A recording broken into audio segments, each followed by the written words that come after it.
Hello friends, Namrata art and craft ಚಾನಲ್ಗೆ ನಿಮ್ಗೆಲ್ಲರಿಗೂ ಸ್ವಾಗತ. ಇವತ್ತೇ ನಮ್ಮ ಆಯಿ ಈವ್ನಿಂಗ್ ಸ್ನಾಕ್ಸ್ಗೆ ಮಾಡ್ಕೊಡ್ತಿದ್ದ ಕೇಕ್ ನ ಹೇಳ್ತೀನಿ. ಆಯಿ ಅಂದ್ರೆ ನಮ್ಮ ಭಾಷೆಯಲ್ಲಿ ಅಮ್ಮ ಅಂತ ಹೇಳ್ಬಿಟ್ಟು ಅರ್ಥ.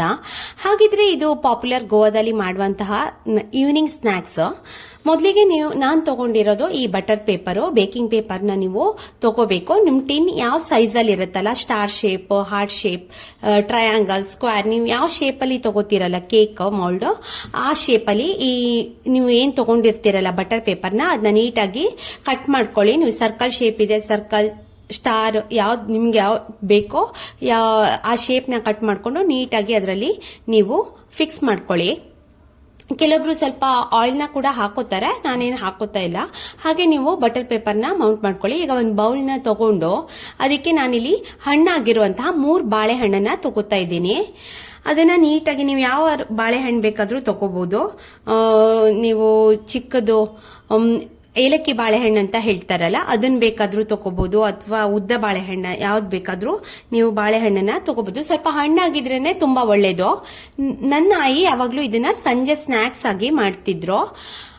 ಬಾಳೆಹಣ್ಣಿತ್ತು ಅಥವಾ ಏನಾದ್ರೂ ದಿಢೀರಾಗಿ ಮಾಡ್ಬೇಕು ಅಂದ್ರೆ ಇದ್ರಲ್ಲಿ ಯಾವುದೇ ರೀತಿ ಕ್ರೀಮು ಇದನ್ನೆಲ್ಲ ನಾವು ಯೂಸ್ ಮಾಡ್ತಾ ಇಲ್ಲ.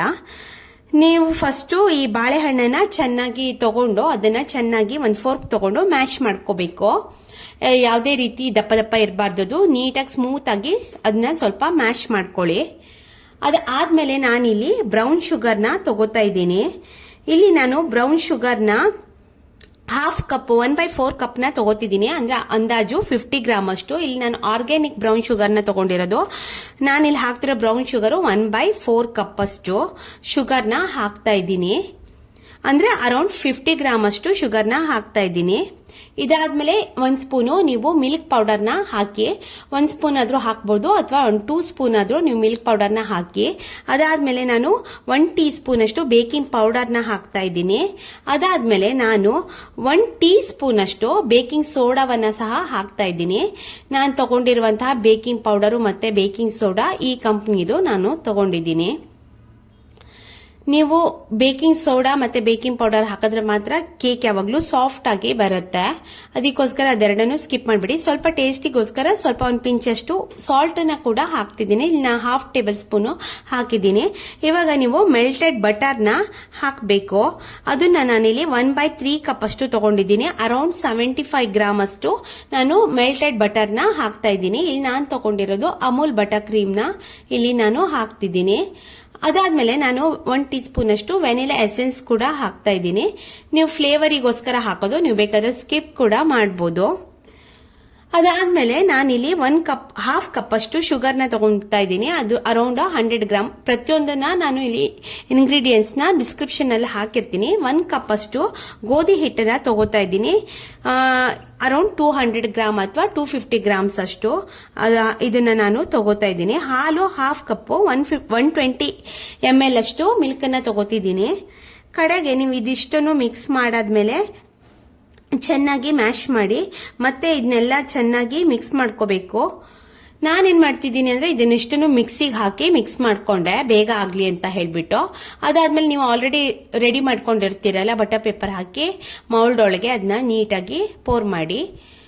ಅದಾದ್ಮೇಲೆ ನಾನಿಲ್ಲಿ ವಿತೌಟ್ ಅವನ್ನ ಹೇಳ್ಕೊಡ್ತಿರೋದ್ರಿಂದ ನಾನು ಮೊದ್ಲಿಗೆ ಏನ್ ಮಾಡ್ತಿದ್ದೀನಿ ಅಂದ್ರೆ ಒಂದು ದೋಸೆ ತವಾ ತಗೊಂಡಿದ್ದೀನಿ. ಇದನ್ನ ನೀಟಾಗಿ ಅದ್ರಲ್ಲಿ ಪೋರ್ ಮಾಡಾದ್ಮೇಲೆ ನಿಮ್ಗೆ ಏನಾದ್ರೂ ಎಕ್ಸ್ಟ್ರಾ ಮಕ್ಳಿಗೆ ಇದ್ರೆ ನಿಮ್ಗೆ ಬೇಕು ಅಂದ್ರೆ ಮಾತ್ರ ಇದು ಆಪ್ಷನಲ್. ನೀವು ಸ್ವಲ್ಪ ಡಾರ್ಕ್ ಚಾಕ್ಲೇಟ್ ಚಿಪ್ಸ್ ನ ಕೂಡ ಹಾಕೋಬಹುದು. ಕಡೆಗೆ ಇದಾದ್ಮೇಲೆ ಒಂದು ದೋಸೆ ತವಾವನ್ನ ತಗೊಳ್ಳಿ. ಅದನ್ನ ಪ್ರೀ ಹೀಟ್ ಮಾಡಿರ್ಬೇಕು. ಅದ್ರ ಮೇಲೆ ನಿಮ್ಮ ಹತ್ರ ಯಾವುದೇ ರೀತಿ ಸ್ಟ್ಯಾಂಡ್ ಇತ್ತು ಅಂದ್ರೆ ಅದನ್ನ ಅದ್ರ ಮೇಲೆ ಇಡಿ. ಅದ್ರ ಮೇಲೆ ನೀವು ಆಲ್ರೆಡಿ ಪೋರ್ ಮಾಡ್ಕೊಂಡಿರ್ತೀರಲ್ಲ ಈ ಕೇಕ್ ಟಿನ್ ಅನ್ನ ಕೂಡ ನೀಟಾಗಿ ಫಿಕ್ಸ್ ಮಾಡ್ಕೊಳ್ಳಿ. ಅದ್ರ ಮೇಲ್ಗಡೆ ಒಂದು ಸ್ಟೀಲ್ ಅಥವಾ ಅಲ್ಯೂಮಿನಿಯಂ ಪಾತ್ರೆ ಯಾವುದೇ ಆಗಿರ್ಬೋದು, ನೀಟಾಗಿ ಅದನ್ನ ಕ್ಲೋಸ್ ಮಾಡ್ಕೊಳ್ಳಿ. 10 to 20 ಮಿನಿಟ್ಸ್ ನೀವು ವೇಟ್ ಮಾಡ್ಬೇಕಾಗತ್ತೆ. ನೀವೇನಾದ್ರೂ ಕುಕ್ಕರ್ ಅಲ್ಲಿ ಮಾಡಿದ್ರೆ 50 to 55 ಮಿನಿಟ್ಸ್ ತಗೊಳತ್ತೆ. ಇದು ಈಸಿ ಮೆಥಡ್ ಆಕ್ಚುಲಿ ಕೇಕ್ ಮಾಡ್ಲಿಕ್ಕೆ. ಇದು ಸೇಮ್ ಅವನ್ ತರಾನೇ ವರ್ಕ್ ಆಗೋದ್ರಿಂದ ನೀವು ಈಸಿಯಾಗಿ ಕೇಕ್ ನ ಮಾಡಬಹುದು. ಇವಾಗ ನೀವು ಫುಲ್ ಬೇಕಾಗಿದೆ. ನಾನು ಮೀಡಿಯಂ ಫ್ಲೇಮ್ ಅಲ್ಲಿ ಇಟ್ಟಿದ್ರಿಂದ ಸ್ವಲ್ಪ ಬೇಗನೆ ಆಯ್ತು. ಒಂದು 15 ಮಿನಿಟ್ಸಿಗೆಲ್ಲ ಈ ತರ ಆಯ್ತು. ಈ ಕೇಕ್ ಹೇಗೆ ಚೆನ್ನಾಗಿ ಬೆಂದಿದೆಯಾ ಇಲ್ಲ ಅಂತ ಚೆಕ್ ಮಾಡಬೇಕು ಅಂದ್ರೆ ನೀವು ಒಂದು ಫೋರ್ಕ್ ಅಥವಾ ನೈಫ್ ಅನ್ನ ತಗೊಂಡು ಸ್ವಲ್ಪ ಅದನ್ನ ಟಚ್ ಮಾಡಿ, ನಿಮ್ಗೆ ಏನಾದ್ರೂ ಅಂಟಿಲ್ಲ ಅಂತ ಹೇಳಿದ್ರೆ ಇದು ಕೇಕ್ ಕರೆಕ್ಟ್ ಆಗಿ ಬೆಂದಿದೆ ಅಂತ ಹೇಳ್ಬಿಟ್ಟು, ಕರೆಕ್ಟ್ ಆಗಿ ಬೇಕಾಗಿದೆ ಅಂತ ಹೇಳ್ಬಿಟ್ಟು ನೀವು ತಿಳ್ಕೊಬಹುದು. ಇವಾಗ ನೀವು ಡಿಮೋಲ್ಡ್ ಮಾಡಿ, ಇವಾಗ ಕೇಕ್ ಡಿಮೋಲ್ಡ್ ಮಾಡಾಗಿದೆ ನೋಡಿ, ಎಷ್ಟು ಸಾಫ್ಟ್ ಆಗಿ ಸ್ಪಾಂಜಿ ಆಗಿ ಬಂದಿದೆ ಅಂತ ಹೇಳ್ಬಿಟ್ಟು, ಎಲ್ಲೂ ಕೂಡ ಬಿಟ್ಕೊಂಡಿಲ್ಲ, ಎಷ್ಟು ಸಾಫ್ಟ್ ಆಗಿದೆ ಅಂತ ನಿಮ್ಗೆ ಗೊತ್ತಾಗತ್ತೆ. ಬಟ್ ಕೇಕ್ ತುಂಬಾನೇ ಬಿಸಿ ಇದೆ. ನೀವೇನ್ ಮಾಡಿ ಅಂದ್ರೆ ಕೇಕ್ ಫುಲ್ ಕಂಪ್ಲೀಟ್ ಆಗಿ ತಂಪಾದ್ಮೇಲೆನೆ ನೀವು ಅದನ್ನ ಕಟ್ ಮಾಡಿದ್ರೆ ಒಳ್ಳೇದು. ನನ್ ಕೇಕ್ ತುಂಬಾ ಬಿಸಿ ಇದೆ, ಅದಕ್ಕೆ ನಾನು ಹಿಡ್ಕೊಂಡು ಮಾಡ್ತಾ ಇದ್ದೀನಿ.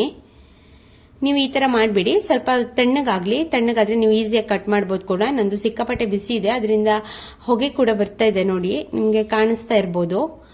ಸಿಕ್ಕಾಪಟ್ಟೆ ಬಿಸಿ ಇತ್ತು ನಾನು ಕಟ್ ಮಾಡುವಾಗ, ನಂಗೆ ಸ್ವಲ್ಪ ಅರ್ಜೆಂಟ್ ಇರೋದ್ರಿಂದ ನಾನು ಆ ತರ ಕಟ್ ಮಾಡಿದೆ. ನೀವು ಈ ತರ ಆರಾಮಾಗಿ ಕಟ್ ಮಾಡಿದ್ರೆ ಸಾಫ್ಟ್ ಆಗಿ ಸ್ಪಾಂಜಿ ಆಗಿ ಬನಾನಾ ಯೂಸ್ ಮಾಡ್ಕೊಂಡು ಆರಾಮಾಗಿ ಮನೇಲೆ ಕೇಕ್ ಮಾಡಿ ತಿನ್ಬೋದು ಈವ್ನಿಂಗ್ ಸ್ನಾಕ್ ಆಗಿ. ನಿಮ್ಗೆ ಏನಾದ್ರೂ ಈ ವಿಡಿಯೋ ಇಷ್ಟ ಆದ್ರೆ ಪ್ಲೀಸ್ ಲೈಕ್ ಮಾಡಿ, ಶೇರ್ ಮಾಡಿ, ಸಬ್ಸ್ಕ್ರೈಬ್ ಮಾಡೋದನ್ನ ದಯವಿಟ್ಟು ಮರಿಬೇಡಿ. ಈ ನಮ್ಮ ಸಾಫ್ಟ್ ಮತ್ತು ಸ್ಪಾಂಜಿ ಮತ್ತು ರುಚಿಯಾದ ಬನಾನಾ ಕೇಕ್ ಈಗ ರೆಡಿ ಆಗಿದೆ. ಈ ವಿಡಿಯೋನ ಲೈಕ್ ಮಾಡಿ, ಶೇರ್ ಮಾಡಿ, ಸಬ್ಸ್ಕ್ರೈಬ್ ಮಾಡೋದನ್ನ ದಯವಿಟ್ಟು ಮರಿಬೇಡಿ. ನಮ್ಮ ಚಾನೆಲ್ಗೆ ಸಬ್ಸ್ಕ್ರೈಬ್ ಮಾಡದಿದ್ರೆ ಈಗಲೇ ಸಬ್ಸ್ಕ್ರೈಬ್ ಮಾಡಿ. ಮುಂದಿನ ನೆಕ್ಸ್ಟ್ ವಿಡಿಯೋದಲ್ಲಿ ಮತ್ತೆ ಸಿಗ್ತೀನಿ. ನಿಮ್ಗೆ ಏನಾದ್ರೂ ಕ್ವಿಕ್ ಆಗಿ ಮನೇಲೆ ಕೇಕ್ ಮಾಡಬೇಕು ಅಂದ್ರೆ ಈ ಕೇಕ್ ನ ನೀವು ಟ್ರೈ ಮಾಡಬಹುದು. ಮಸ್ಟ್ ಅಂಡ್ ಶುಡ್ ಟ್ರೈ ಮಾಡಿ. Thank you.